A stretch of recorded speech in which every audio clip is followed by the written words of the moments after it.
The observation gallery sat high above the arena like a glass eye watching everything below. Thalvarus pressed his long, scaled fingers against the railing and stared down at the massive stone floor where warriors from across the galaxy would soon bleed and fight for glory. He had watched 1,000 tournaments from this very spot. He had studied the combat styles of over 300 species. He had written books that generals used to plan wars. But today, for the first time in his long life, he felt something he could not name sitting heavy in his chest. Behind him, the gallery buzzed with conversation.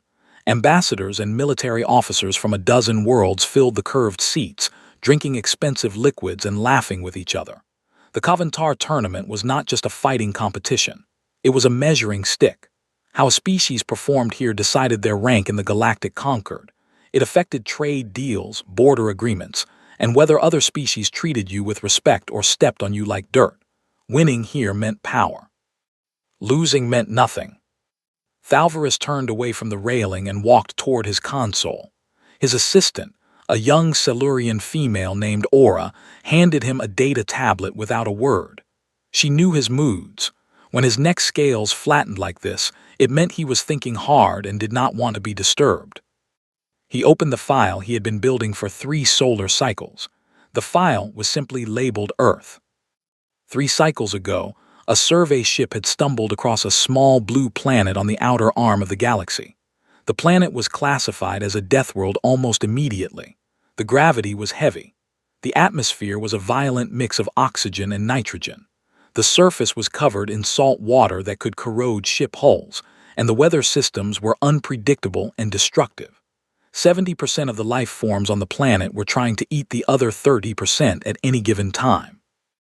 And somehow, the dominant species on this nightmare rock was a soft, slow, short-lived creature with no claws, no armor, no venom, and no ability to sense energy fields.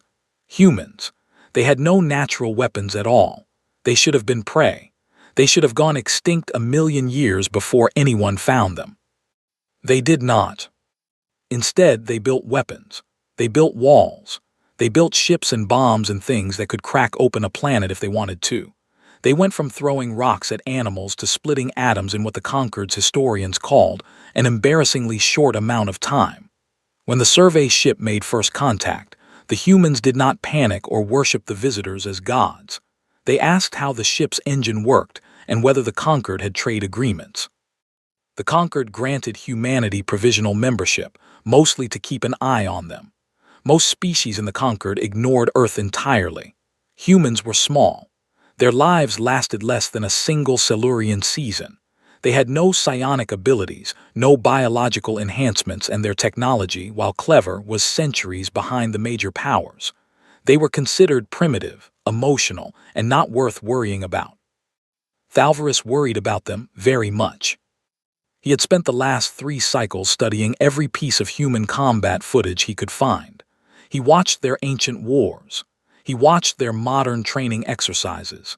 He watched the way they moved, the way they communicated under fire, the way they adapted when their plans fell apart. And what he saw kept him awake at night. Every other species in the Concord had a combat philosophy built around their biological strengths. The Drakthari used their armored bodies and razor limbs. The Gorathi relied on raw mass and bone-crushing power. The Velasi used their speed and psychic disorientation. Each species fought according to what evolution had given them. Humans had been given nothing, so they used everything. Thalvarus had presented his early findings to the military council 6 months ago. They had listened politely and then dismissed him.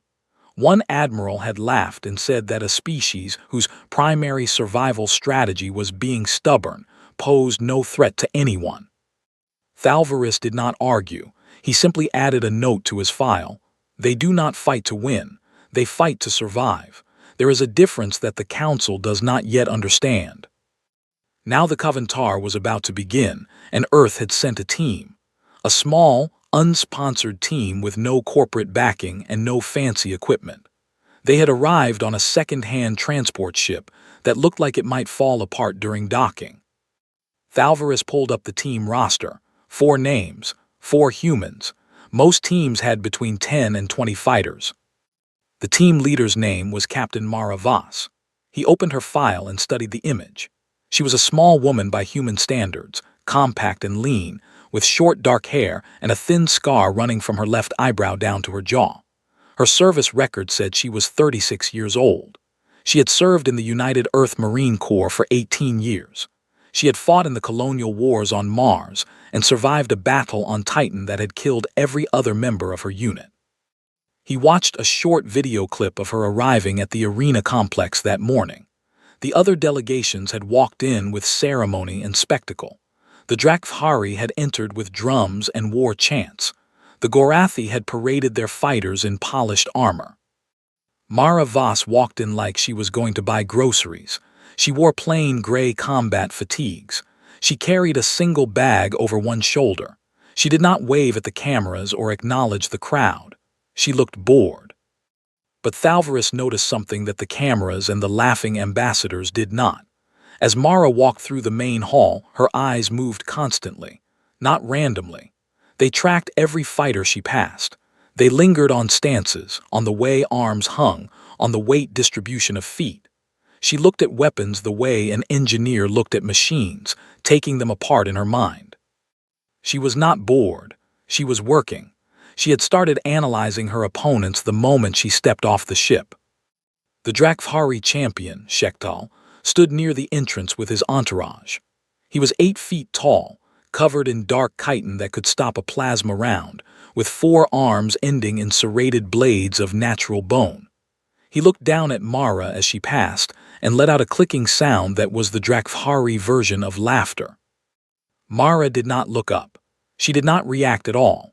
She simply walked past him and disappeared into the human delegation's quarters, which were the smallest rooms in the complex.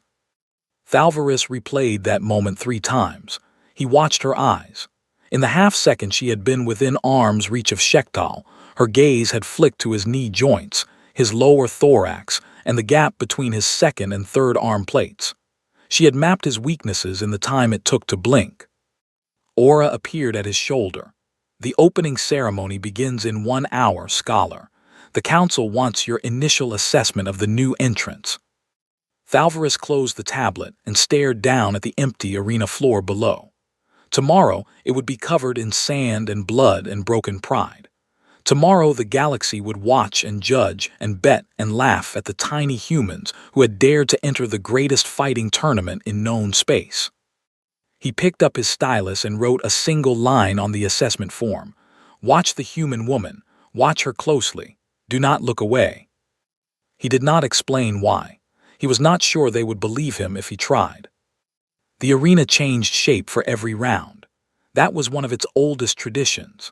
The tournament organizers could shift the floor, raise walls, flood entire sections with water, or turn off gravity in certain zones. It kept the fights unpredictable and tested warriors on more than just strength. The first day of the Kavantar was called the Gauntlet. It was designed to eliminate the weakest teams quickly. 32 species entered. By the end of the day, only 16 would remain. Mara gathered her team in their small quarters before dawn. Sergeant Rowe sat on the floor cleaning his boots. He was the biggest person on the team, nearly 2 meters tall, with broad shoulders and hands that could crush a metal cup without trying. He rarely spoke, and when he did, it was usually only a few words. He had been a heavy weapons specialist for 12 years and still moved with the quiet patience of a man who had learned to wait for the right moment. Corporal Yun leaned against the wall, stretching her arms. She was the team's field medic and the fastest among them. Her reflexes had been tested during selection and had come back in the top 1% of all recorded humans. She was thin, sharp-eyed, and had a habit of humming old songs under her breath when she was nervous. Private Osei sat cross-legged on his bunk, taking apart a small mechanical device and putting it back together. He was the youngest at 22, a demolitions expert and engineer who could look at a pile of junk and see a weapon. He smiled too much for someone heading into combat, but Mara had learned that his smile was his armor. Mara stood by the door and looked at each of them. The fights today are designed to scare us. Big opponents, strange terrain, no preparation time. They want us to panic and make mistakes. She paused. We are not going to do that. We are going to watch, we are going to think, and we are going to make them wonder how we are still standing at the end of the day. Nobody gave a speech back. Nobody needed to. They checked their gear and walked out together. The first round put them in a squad battle against a team of Velasi, tall, thin creatures with pale skin, and 4 eyes that could see in multiple light spectrums. The Velasi were known for their speed, and their ability to project mild psychic interference that made opponents dizzy and confused. The arena for this fight was a maze of stone pillars with patches of zero gravity scattered throughout. The moment the horn sounded, the Velasi split up and vanished into the pillars, using their speed to flank from every direction. Within 30 seconds, Osai stumbled and grabbed his head. The psychic interference hit like a fog rolling through his thoughts. Yun felt it too, a ringing in her ears and a pull in her balance that made the floor seem tilted. Ro did not seem bothered. He planted his feet and stood like a wall. Mara had prepared for this. She had read every report she could find on Velasi combat tactics. The psychic effect was not strong enough to cause real damage, just enough to throw off timing and coordination. It worked because most species panicked when their senses stopped making sense. Humans had a word for fighting through confusion. They called it discipline. Backs together, Mara said calmly. Triangle formation, Ro anchor point. Yun watched the gaps, Osai eyes on the floor. They pulled into a tight group with Ro at the center and stopped trying to chase the Velasi. Instead, they waited. The Velasi were fast, but they had to come close to strike. And when they did, they found that the humans were ready. The first Velasi attacker came in from the left. Yun caught the movement at the edge of her vision, sidestepped, and tripped the creature as it rushed past. It hit the ground hard, and before it could rise, Ro had pinned it with one massive arm. The second and third came together from opposite sides. Mara met one with a sharp elbow to its midsection, and Osai, who had been watching their feet for shadows, rolled under the other and caught its ankle, bringing it down. The fight lasted 4 minutes. The Velasi team had never faced an opponent that simply refused to be confused. The humans had not won through power or speed. They had won by staying calm when everything told them to fall apart. In the gallery above, Thalvarus made a note. Humans compensate for biological weakness with tactical cohesion. They think as a unit. This should not be possible at this speed of adaptation. The second round was individual combat. Each team member fought alone against a randomly selected opponent. Ro faced a creature called a Thin, a squat, 6-legged being with a shell like hardened stone. Ro could not crack the shell, so he grabbed the Thin, lifted it off the ground, and dropped it on its back. The Thin could not right itself without leverage. Match over. Yun fought a Kesari, a serpentine species with constricting coils. She was too quick to be caught and spent 3 minutes dancing around it, striking at the soft spots behind its head until it could no longer keep its body coordinated. Osai drew the hardest match. He faced a Gorathi, one of the massive bear-like creatures that outweighed him by 400 pounds. The Gorathi had bone plating across its chest and arms and could shatter stone with a single swipe. Osai should have lost in seconds. Instead, he ran. He sprinted across the arena, leaping over obstacles, sliding under barriers, and forcing the Gorathi to chase him. The crowd booed. The commentators called him a coward. But Osai was not running from the fight. He was studying the arena. On his third lap, he spotted what he was looking for, a cracked support beam in one of the arena walls. He led the Gorathi toward it, dodged its charge at the last moment, and watched as the massive creature slammed into the weakened beam. The wall section collapsed on top of the Gorathi, pinning it under a ton of rubble. Osai stood over it, breathing hard, his hands shaking, his smile wide. Engineering, he said to no one in particular. Then came Mara's fight. The random draw gave her a Gorathi as well, an even larger one named Brentar, who had won his last 12 bouts by knockout. He weighed 700 pounds and moved faster than something that size had any right to move.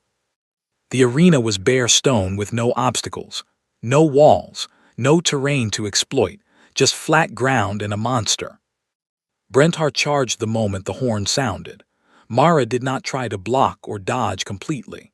She stepped to the side just enough to avoid the main force of the hit and let his arm graze her shoulder. She spun with the contact and came around behind him. The crowd expected her to strike. She did not. She waited. Brentar turned and charged again. Again she shifted, just barely, letting him pass close enough to feel the wind of his swing. Again she did not strike back. He charged a third time, a fourth, a fifth. Each time Mara moved less and less, her dodges shrinking to inches, her feet barely leaving the ground. She was reading him. She was learning the timing of his breath, the pattern of his weight shifts, the tiny delay between his decision to swing and the swing itself. On the seventh charge, she moved. Not away, forward.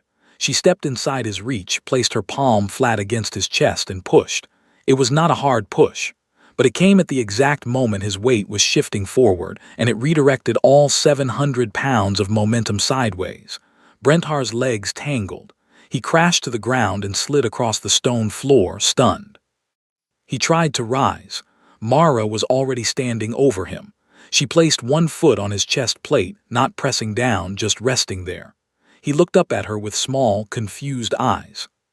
"Stay down," she said quietly. "You do not need to be hurt." He stayed down.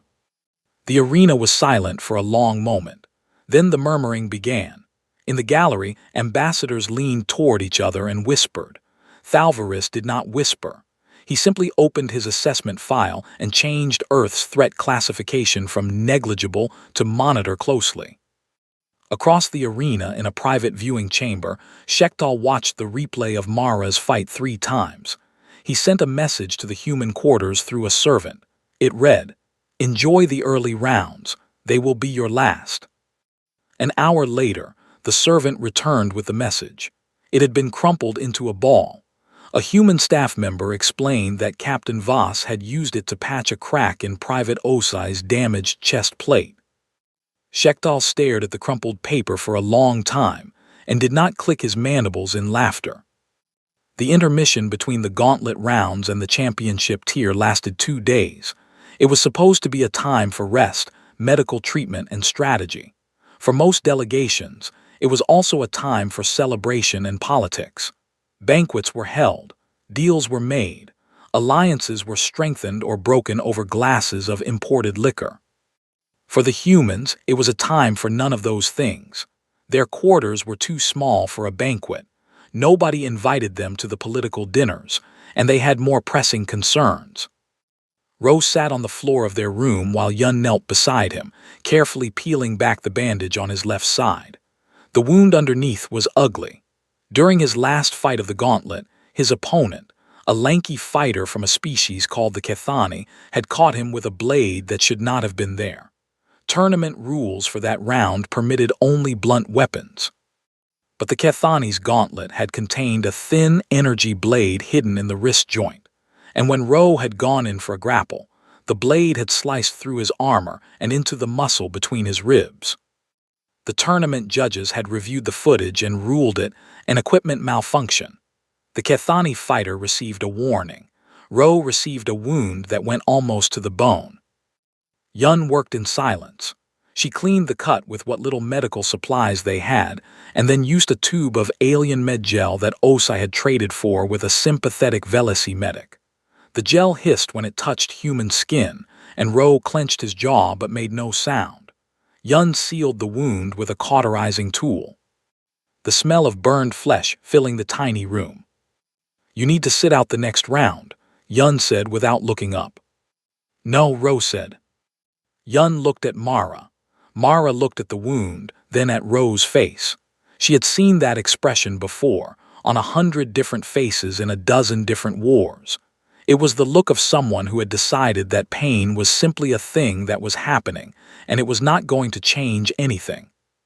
"He fights," Mara said, "but rear position only. No frontline engagements until that seals properly." Ro nodded once. That was the end of the discussion. What they did not discuss out loud, but what all 4 of them understood, was that the hidden blade had not been an accident. Someone had arranged it. The Kithani fighter had been suspiciously well informed about Ro's fighting style, and the malfunction had targeted exactly the area where human armor was weakest. This was not carelessness. This was sabotage. Mara had expected it. She had told her team before the tournament even started that the Conquered would not simply let humans win. Too many species had too much pride invested in their rankings. A victory by Earth would embarrass powers that had held their positions for centuries. The political cost was too high, so the games would be tilted. She was right. Over the next day, small things continued to go wrong for the human team. Their training room was double-booked with a Gorathi squad that refused to leave. Their meal rations were delivered late and contained a protein strain that caused mild stomach cramping in humans. Their equipment inspection was moved up by 6 hours without notice, forcing them to scramble to prepare. Each incident was small enough to be explained away. Together, they formed a pattern that was impossible to miss. On the second evening of the intermission, Mara was alone in the training room. She had managed to secure an hour of private time by simply showing up 3 hours before her scheduled slot and waiting. She stood in the center of the empty floor, barefoot, moving through a series of slow, precise exercises that looked almost like a dance. Her hands traced arcs in the air. Her feet shifted in small circles. Her breathing was steady and deep. She heard the door open but did not stop. Thalvarus entered quietly, his long robes dragging on the floor. He stood at the edge of the room and watched her for a full minute before speaking. "Those movements," he said. "I have studied combat forms from 312 species. I do not recognize that one." Mara finished her rotation and stood still, facing him. "It is not one form. It is pieces of many. Humans have hundreds of fighting styles. I took what worked from each and threw away the rest." Thalvarus tilted his head, a gesture that meant deep interest among his kind. "You built your own system." "Humans build things. It is what we do when the universe does not give us what we need." He stepped closer, and she watched him the way she watched everything, with calm, measuring eyes that were always calculating. He was old. His scales had faded to a dull gray-green, and his movements were careful and slow. He was no fighter, but he was the most respected combat analyst in the Conquered, and Mara knew that his opinion could move armies. "I came to warn you," he said. "The championship bracket has been arranged. You will face increasingly difficult opponents. The arena configurations for your matches have been set to maximum difficulty, full gravity, no terrain advantages, and I believe your equipment will continue to experience problems." Mara's expression did not change. "I know. You do not seem concerned. I have been fighting unfair battles my entire life. On Mars, we held a position for 6 days against a force that outnumbered us 12 to 1. The supply drops were late. Our communications were jammed. 3 of my people died of dehydration before the enemy even reached our walls." She paused. "We held the position. Unfair is not the same as impossible." Thalvarus was quiet for a moment. Then he asked the question he had come to ask. "Why are you here, Captain Voss? You must know that winning this tournament will not change how the Conquered sees humanity. Not truly. One victory does not erase a reputation." Mara looked at him for a long time. In the silence, he noticed things he had not seen from the observation gallery. The scar on her face was deeper than it appeared on camera. Her knuckles were thick with old calluses and healed fractures. Her left hand had a slight tremor that she controlled through constant small movements. "On Titan," she said, "I lost my entire unit, 14 people. We were ambushed during a patrol. The enemy used gas first, then came in with blades. I was the only one who walked out, and I only managed that because 2 of my people threw themselves on top of me to shield me from the blast." She stopped moving her hands and let them hang at her sides. The tremor was visible now. "I am not here for glory. I am not here to prove that humans are the strongest or the fastest. We are not. I am here because the Conquered looks at Earth and sees a death world full of primitives who got lucky. They do not understand what we are. They do not understand what surviving on that planet for 200,000 years actually means." She met his eyes directly. I am here to make them understand, not through words. Words do not work with people who have already decided what you are. I have to show them. Thalvarus felt his neck scales flatten against his skin. It was a fear response, one he had not experienced since he was young. He controlled it quickly, but not quickly enough. Mara noticed. She noticed everything. "Why are you telling me about the rigged brackets?" she asked. "You are a conquered official. Helping me goes against your people's interests." He considered lying. He decided against it. This woman would know. "Because I have watched warriors my entire life," he said. "Thousands of them from every corner of this galaxy. I have seen power and speed and brutality that would make your blood freeze, and I have never been afraid of any of them." He paused. "I am afraid of you, and I think the conquered should know what that means." Mara said nothing. She picked up her boots from the corner of the room, pulled them on, and walked toward the door. As she passed him, she stopped. "Thank you for the warning," she said. "It will not change what happens next, but it is nice to know that someone is paying attention." She left. Thalvarus stood alone in the empty training room for a long time, listening to the silence. That same night, in his private chamber on the far side of the arena complex, Shektal sat before a holographic display and watched footage from Earth's history. He had requested the files from the Conquered's cultural archive. He told himself it was tactical research. It was important to understand an opponent's background.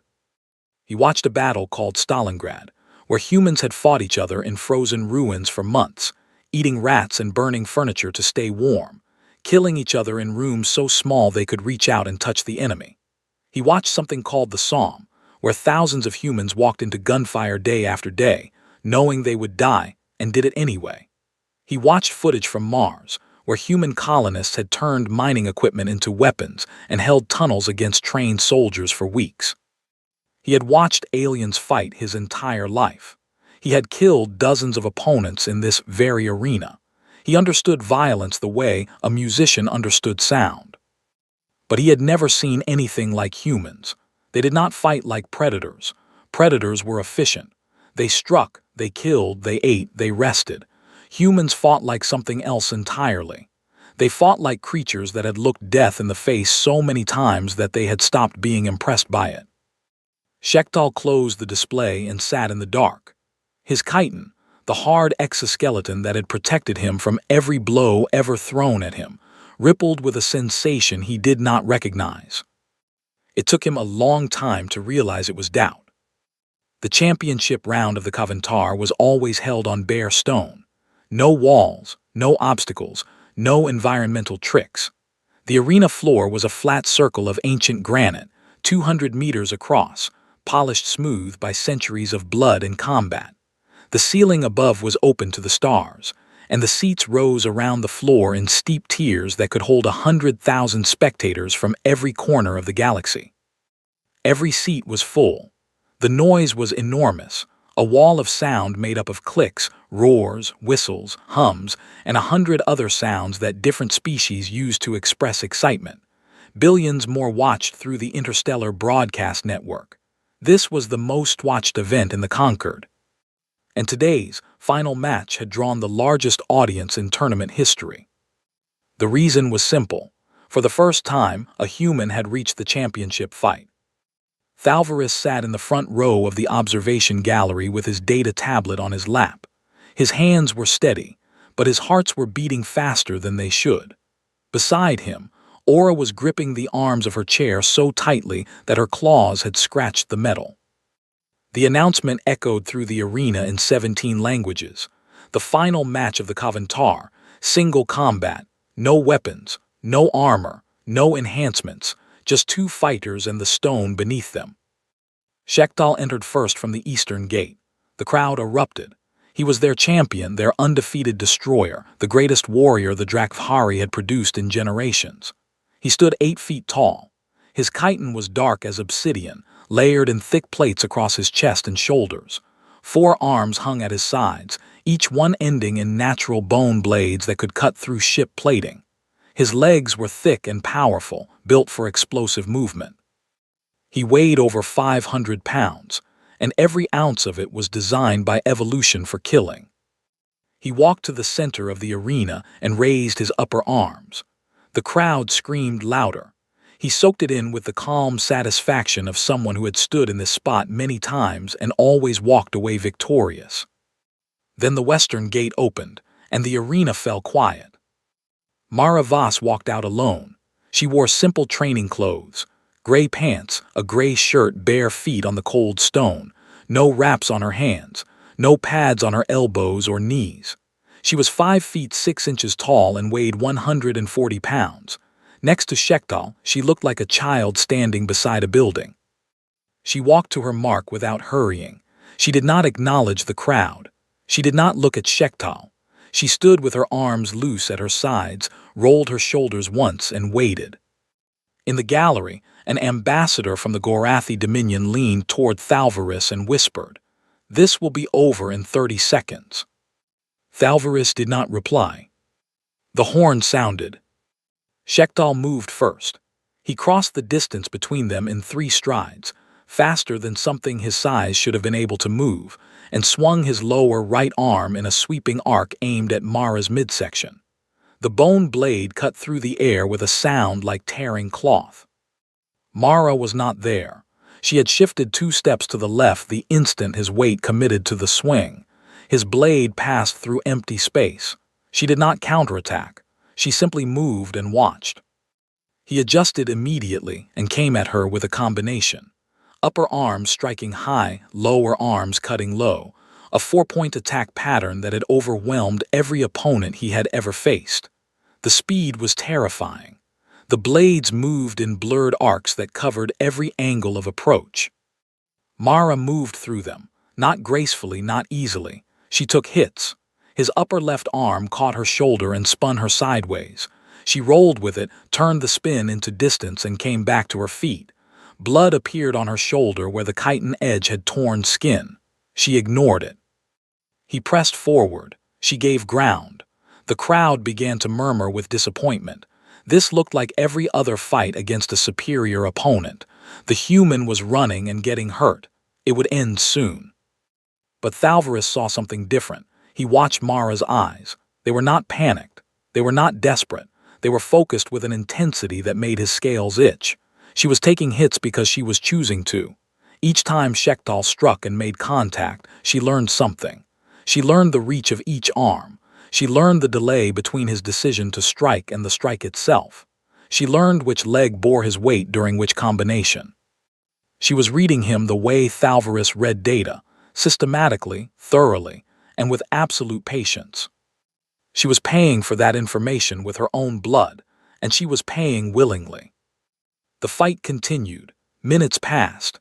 Mara bled from her shoulder, from a cut on her thigh, from a graze across her ribs. She was slower now, her breathing harder. Shektal was barely winded. His chitin was unmarked. But something was changing. Those watching closely, and Thalvaris was watching closer than anyone, could see it. Mara was getting hit less. Her movements were shrinking. Where she had dodged by feet in the first minute, she now dodged by inches. She was moving before Shektal committed to his strikes, reading the muscle tension in his shoulders, the shift of his hips, the flex of his leg joints. She was predicting him. Shektal felt it.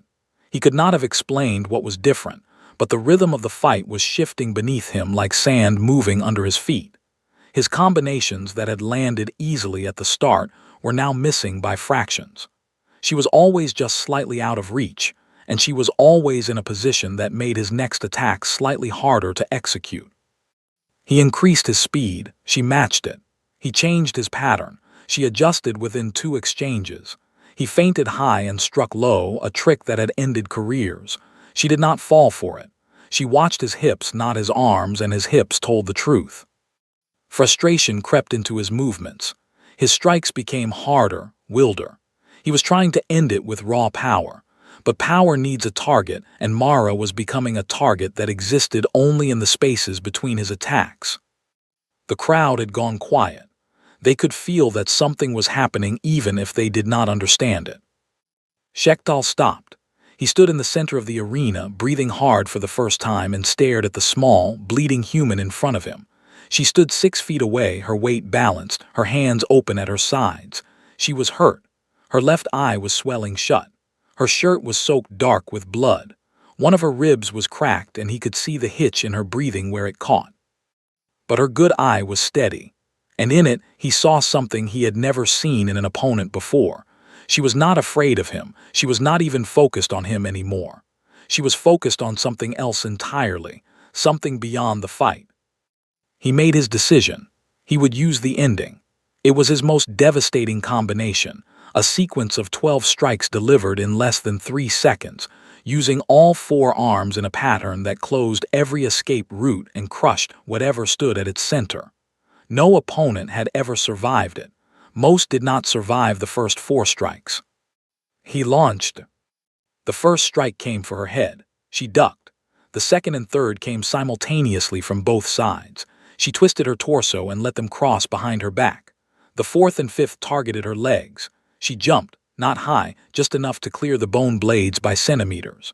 The sixth through ninth were a blinding series of alternating cuts.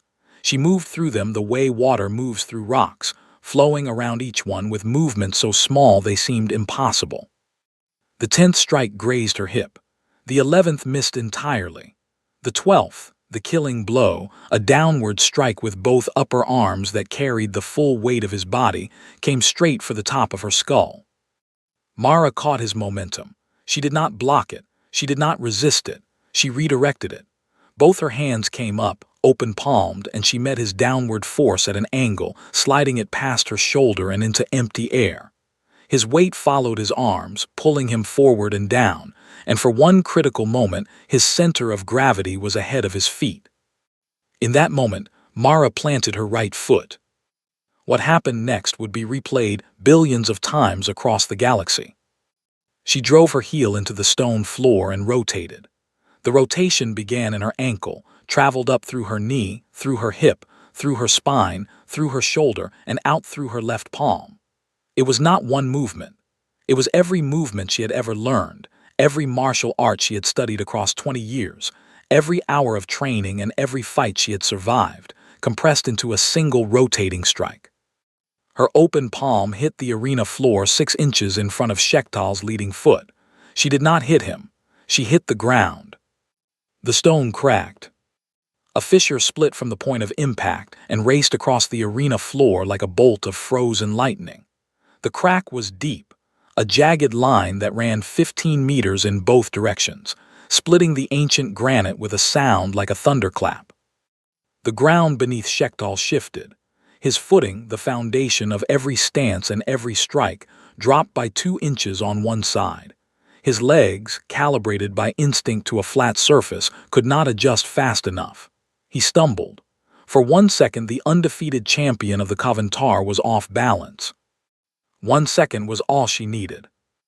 Mara rose from the ground in a single fluid motion and drove 3 fingers into the soft gap between the second and third plates of his thorax, exactly where she had seen the weakness the first day she walked past him. She struck the nerve cluster hidden beneath the chitin with a precise, sharp impact that carried no wasted force. Shektal's legs gave out. He dropped to his knees. His 4 arms fell to his sides. His mandibles opened, but no sound came out. He knelt on the cracked stone, his massive body locked in paralysis, his compound eyes wide with something that looked very much like awe. Mara stood before him, bleeding and swaying, with one eye swollen shut and her body broken in a dozen small ways. She was breathing in short, painful gasps. Her hands were shaking. But she was standing. The arena held its breath. 100,000 beings sat in complete silence. The interstellar broadcast carried that silence to billions of homes on thousands of worlds. Then from somewhere in the upper tiers, a human voice shouted. It was raw and hoarse and full of something that did not need translation. Other human voices joined it. The sound grew, and slowly, like a wave building far from shore, other species added their voices. Gorathi roars, Velesi chimes, Silurian clicking. The sound washed down the tiers and over the arena floor, filling the cracked stone beneath Mara's bare and bloody feet. She did not raise her arms. She did not celebrate. She stood with her hands at her sides and looked down at Shektal, and in her one good eye there was no triumph. There was only the quiet, tired expression of someone who had done what she came to do and was ready to rest. In the front row, Thalvarus looked down at his data tablet. It had recorded every moment of the fight in perfect detail. His hands were trembling. A single drop of moisture had fallen from his eye onto the screen, something that had not happened to him since he was a child. He wiped the screen and saved the file. He would need it for what came next. The award ceremony was held the next morning in the grand hall of the arena complex. It was a massive room built from white stone, with ceilings so high that clouds sometimes formed near the top during humid seasons. Banners from every competing species hung from the walls, and a long walkway of polished metal led to the champion's platform at the far end. Mara walked the length of that platform slowly, not because she wanted to savor the moment, but because her body would not let her go faster. Yun had spent the entire night working on her injuries. The cracked rib was taped. The cuts were sealed with the last of the alien med gel. The swelling around her left eye had gone down enough that she could see through a narrow slit, though the bruise had turned a deep purple that spread across half her face. She wore her gray fatigues. She had no dress uniform, no ceremonial outfit, no polished boots. She wore what she had brought, which was the same thing she wore every day. The other champions in the hall's history had walked this path in gold armor, in flowing robes, in powered exoskeletons that gleamed under the lights. Mara walked it in clothes that still had bloodstains on them. The hall was packed with dignitaries from across the Concord. They watched her in silence, and the silence was different from the one in the arena. That silence had been shock. This one was something closer to unease. The political class of the galaxy was looking at a woman who had done the impossible, and they were trying to figure out what it meant for them. The Concord's Grand Arbiter, an ancient being of a species so old that nobody remembered their original name, stood on the champion's platform holding the tournament wreath. It was a crown made of crystallized energy, shaped into a circle of interlocking patterns that shifted and glowed with inner light. It was worth more than most starships, and was considered one of the greatest honors any warrior could receive. The Grand Arbiter spoke the traditional words in a voice that resonated through the hall like a deep bell. Mara stood before the platform and listened without expression. When the speech was finished, the Arbiter placed the wreath in her hands. Mara held it for a moment. She looked at the way the light moved inside the crystal, the patterns shifting like captured fire. Then she turned and walked back down the platform to where her team was sitting in the front row. Ro was in a hover chair. His wound had reopened during the night when he had stood up too fast to check on Mara after her fight, and Yun had ordered him off his feet.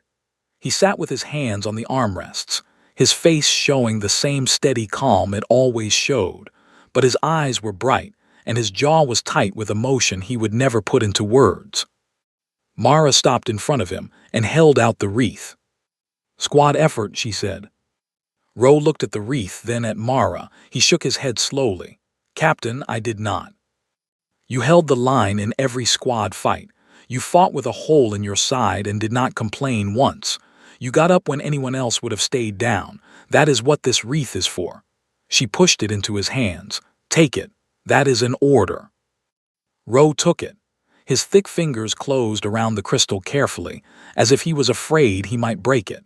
Beside him, Yun put her hand on his shoulder, and Osai was grinning so wide it looked like his face might split in half. The hall did not know how to react. Champions did not give away the wreath. It had never been done in the tournament's history.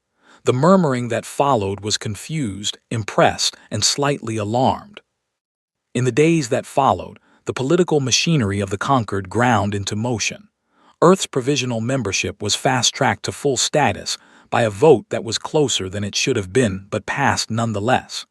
7 species formally requested military exchange programs with Earth's defense forces.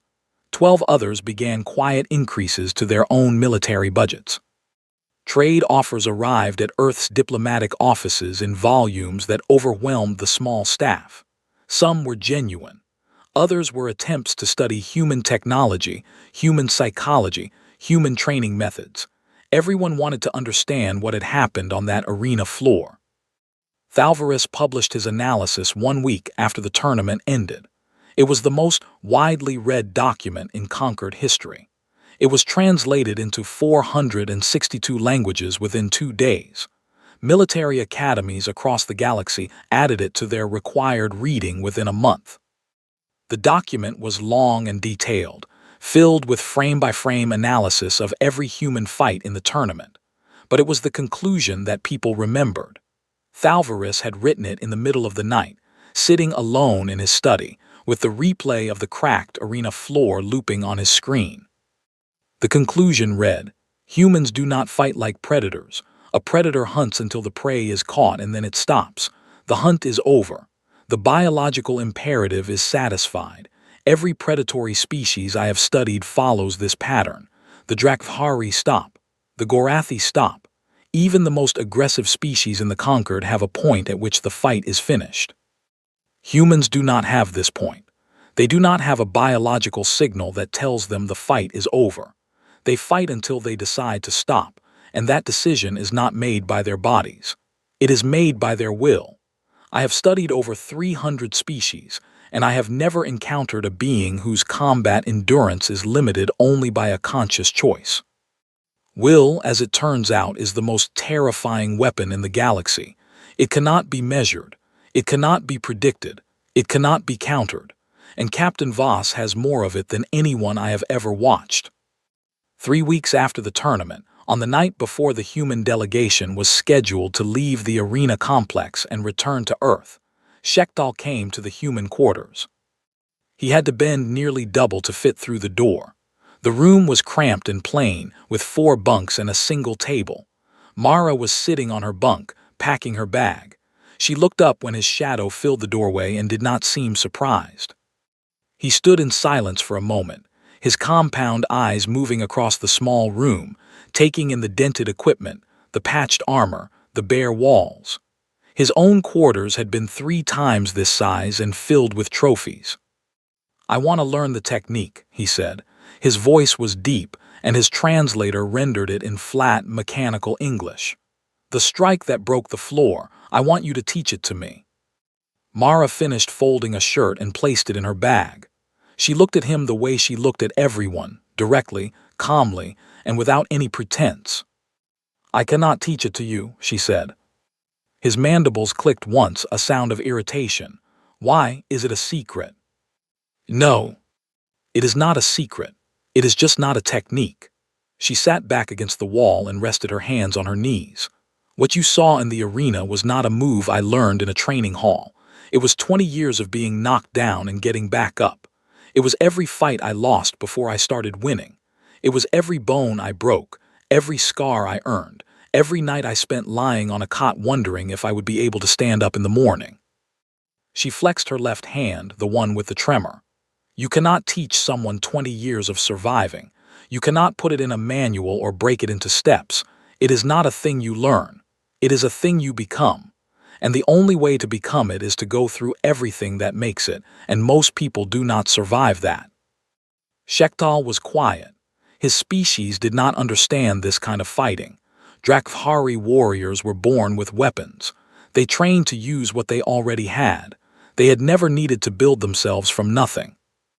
"Then what was it?" he asked. "What do I call what you did?" Mara considered this. "Humans have a word," she said. "We call it grit. It does not translate well." Shektal extended one of his upper arms.